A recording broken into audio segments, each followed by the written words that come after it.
आज से अगर आपने ये 5 काम गलती से भी कर लिए तो पूजा पाठ करने के बाद भी आपके जीवन में रुकावटें आ सकती हैं, क्योंकि आज से खरमास लग गया है।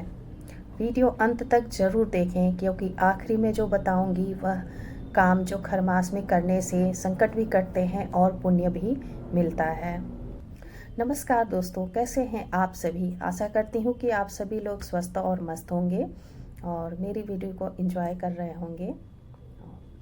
खरमास क्या होता है, कब से कब तक रहता है, खरमास में क्या नहीं करना चाहिए, क्या करना चाहिए और कौन कौन से काम ऐसे करें जो इससे भगवान की प्रसन्नता हमें मिले। अगर आप भी धर्म और सही नियमों में विश्वास रखते हैं तो वीडियो को लास्ट तक ज़रूर देखें। तो बात करते हैं सबसे पहले कि खरमास कब से कब तक है। तो सबसे पहले बात करते हैं कि खरमास कब से कब तक है। तो देखिए 16 दिसंबर आज के दिन खरमास शुरू हो चुका है और यह मकर संक्रांति तक यानी लगभग 14 से 15 जनवरी तक रहता है। जब सूर्य देव धनु राशि में प्रवेश करते हैं तो उस समय सूर्य की गति शास्त्रों में कम प्रभावशाली माना गया है। इस कारण से इस काल को मांगलिक कार्यों के लिए अशुभ माना जाता है।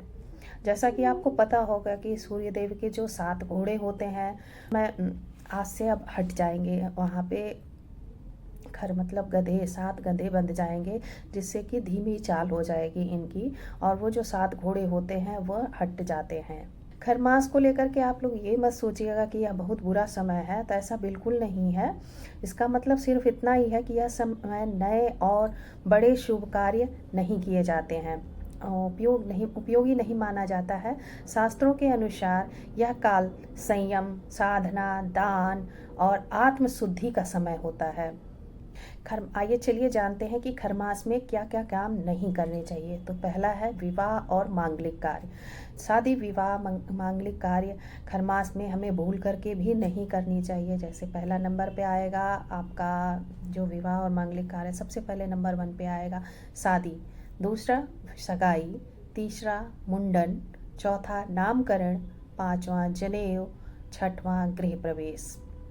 इन सभी कार्यों को खरमास के दौरान करना वर्जित माना जाता है। यह शुभ समय नहीं होता है इन कार्यों को करने के लिए। खरमास में हमें नया काम शुरू नहीं करने चाहिए। नया व्यापार, नया स्टार्टअप, नई नौकरी ज्वाइन करना अगर टाल सकते हैं तो, और नया प्रोजेक्ट। मान्यता ऐसा है कि इस समय शुरू किया गया हुआ काम देरी और बाधा लाता है, तो इसलिए नए काम को जहाँ तक हो अवॉइड करें, नए काम को शुरू ना करें आप खरमास के दौरान। तीसरा देखिए घर, जमीन, वाहन की खरीदारी।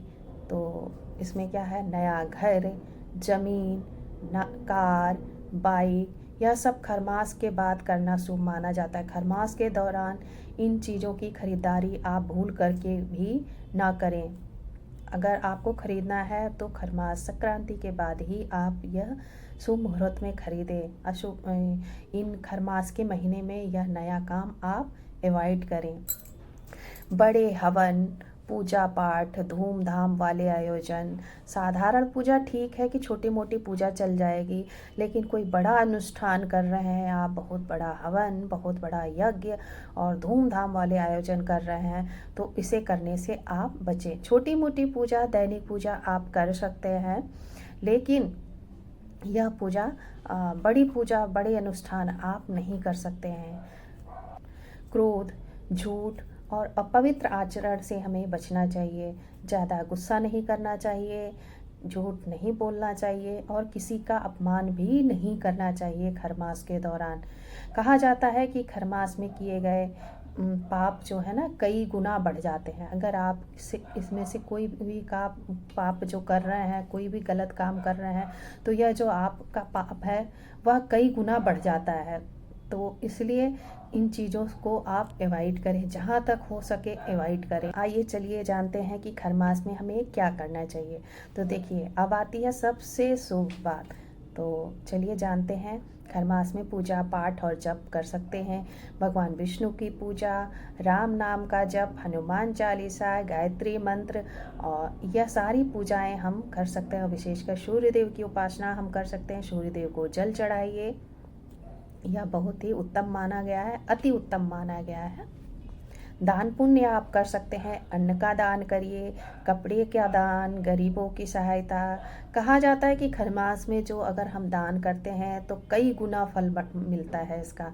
इस दान का कई गुना फल हमें अपने जीवन में मिलता है। तो इसलिए खरमास में जितना भी हो सके आप दान करें। खरमास में सूर्य देव की उपासना जरूर करें।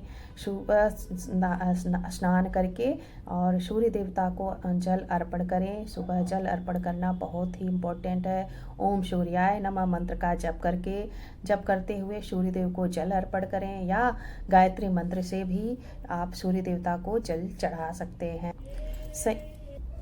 वाणी में संयम, भोजन में सादगी, मन में शांति, यही खरमास का असली उद्देश्य है। संयम और साधना, यह खरमास का असली उद्देश्य।